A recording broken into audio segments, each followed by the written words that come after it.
Doctor ইউনূসকে রাষ্ট্রপতি ও তারেক রহমানকে প্রধানমন্ত্রী করার প্রস্তাব দিয়েছে নতুন রাজনৈতিক দল জাতীয় ঐক্য ও সংহতি পরিষদ।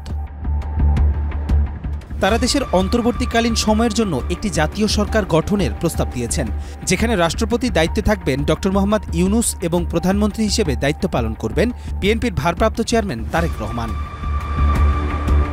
৫ মে জাতীয় প্রেসক্লাবে আয়োজিত এক আলোচনা সভায় দলটির আত্মপ্রকাশ ঘটে।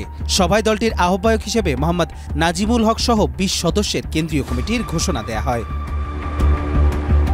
জাতীয় সরকারের প্রস্তাবিত কাঠামোতে বদিউল আলম মজুমদারকে উপরাষ্ট্রপতি ও ডক্টর শফিকুর রহমানকে উপপ্রধানমন্ত্রীর দায়িত্বে রাখার প্রস্তাব করা হয়েছে।